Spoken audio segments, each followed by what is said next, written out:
Philosophy, the Age of Revolution, from 1750 to the 1900s. There are two worlds, the world of experience sensed by our bodies and the world as it is in itself. Transcendental Idealism and Knowledge, Immanuel Kant's analysis. One of the many goals of philosophy throughout history has been to define the way we get to know about things and learn. For a long time, the debate had been dominated by two main currents. On one side, there was Empiricism, which claimed that we can only learn through experience and our senses. On the other hand, Rationalism proposed that reason and thoughts are enough to let us learn. Nevertheless, according to German philosopher Immanuel Kant, both theories were limited. The problem with empiricism represented by David Hume is that it inevitably suggests that absolute knowledge is not possible. No matter how much we observe that a situation is repeating itself, we'll never be able to assure that it is a law. We can't predict the future. We can only stick to the tendency of expecting it to happen again, which is a little problematic. Regarding rationalism, the problem is that our minds are limited and therefore they cannot be entirely independent from our experience. If we have never seen a penguin, it would be fairly impossible to realize that they exist through mere reason. None of the options seem to be complete. Kant's quest was to create a new and more complete theory taking the best of both. He named it Transcendental Idealism. The name might sound slightly exaggerated, but it is actually simple. For Kant, transcendental only means that it is an idealism that already comes from our inside. Let's explain the theory step by step. First, we can all agree that our goal is to achieve knowledge or trustworthy information. That's why we have science, right? But what type of knowledge can we obtain from it? Kant starts defining two types of judgment. That is, two ways in which we can express knowledge. The first one is analytic judgment. As its name suggests, it just analyzes a concept. For example, saying penguins are birds. This phrase doesn't really add new knowledge, because being a penguin already means being a bird. Properly said, the predicate is already contained in the subject. But the most important part is that it is universal knowledge. We'll never find a penguin that isn't a bird. This is a priori knowledge, which means that we can be completely sure that it is true, even if we don't test it with our experience. This is all thanks to the definition that we humans established for the word penguin. Then we can conclude that all information from an analytic judgment will be universal, but will not add any new knowledge. On the other side, we have synthetic judgments, which do add new information. For example, the penguin is happy.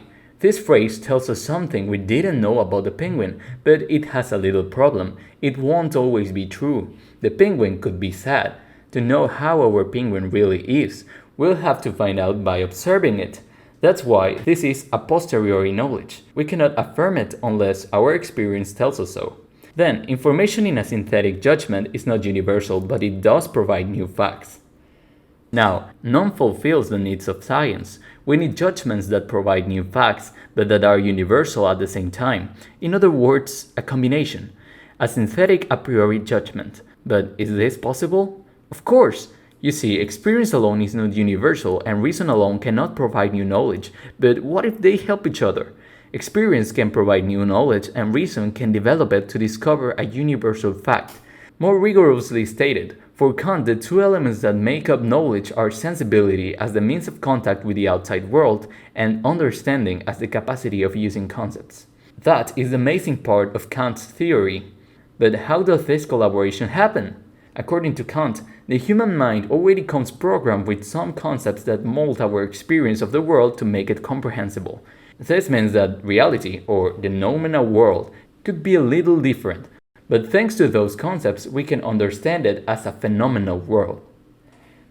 The outside world provides raw information without a comprehensible shape, and our minds provide the tools to give it a shape and transform it into useful information. Of course, this has a process. For Kant, there are three formality levels, or three stages in which we shape the information we get from the universe. The first one, called Transcendental Aesthetic, is in charge of helping our sensibility, everything that our senses can reveal about the world. At this point, the tools that our mind provides are space and time. This means that our minds allow us to imagine objects in a place and in a moment. It doesn't really matter if outside ourselves, space and time aren't real. What really matters is that they are inside ourselves to make possible our understanding of the world.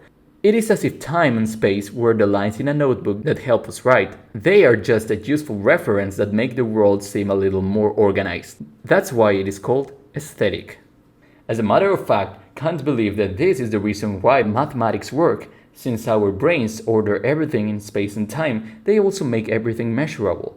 That's why our calculations are reliable and we can trust them. Once this happens, we can move on to the next level, Transcendental Analytics, which deals with understanding. Here, our brain will add some extra concepts that will leave information ready to interact with the things we know and become new knowledge. All these concepts are what Kant called categories of understanding, which are 12. Unity, plurality, totality, reality, negation, limitation, inverse and subsistence, causality and dependence, community, possibility, existence, and necessity. Each of these concepts give a little more coherence and order to our experience. For example, causality and dependence allow us to get the cause and effect relation between two events. The previous stage made perception easier, but this one makes connection easier. Just as if we were to pack our knowledge into bricks that together can become something bigger. These blocks are concepts. Here we have to notice something. If we didn't have experience, we wouldn't be able to generate concepts. But if we weren't able to generate concepts, our experience would be useless. That is why Kant believed that knowledge is only possible when we connect sensibility to understanding. According to Kant, due to that, physics can also be considered a real science since it connects math to experience. Now that our knowledge has been packed, it can be used. That is the job of the next level. Transcendental Dialectics. Here is where reason comes in. In a way, reason takes the blocks that we created in the previous level and with them, it builds something new. The only problem here is that reason doesn't always stay limited to the concepts that come from our experience. For example, when we use imagination or fantasy, we work with unreal or false concepts. Sometimes the mind forgets a little about experience and that is inevitable, but we can be careful. When we watch stars in the sky, they seem to be small, but we know that it is an illusion. They are massive. That's how we should deal with the so-called transcendental ideas. They include concepts such as oneself, the world, and God.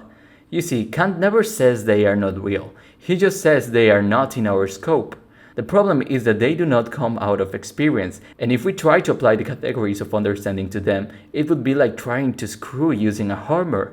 In other words, we are not made to turn this knowledge into measurable science, but surely we can believe in them. For Kant, although we cannot prove their existence through theoretical reason, these ideas are useful for our minds because they play an important role in stimulating our curiosity and research. Moreover, Kant believes they are also important for morals. In everything we mentioned previously, we have the key to know what is science and what not. All knowledge we can derive from and prove through experience can be science, but things we can't experiment simply can't be scientific. As we said previously, maths and physics are backed up partly by experience and partly by our internal concepts, so they are acceptable as science. But metaphysics isn't as lucky. Since it tries to go beyond our perception, it simply doesn't have a direct backup, and we won't ever be sure that its theories are right. To summarize, human science might be limited since there are things we cannot perceive, but as humans, we are not required to know about them. The best we can do is try to get the most of the things that are in our scope. Human reason is burdened with questions it cannot dismiss, but which it also cannot answer. If you enjoyed the explanation we presented in this video, we invite you to discover some more of our content produced by Kanik Time. In case there's any doubt, clarification, or topic proposal, we remain at your service. Please feel free to leave your comments, like the video, and subscribe.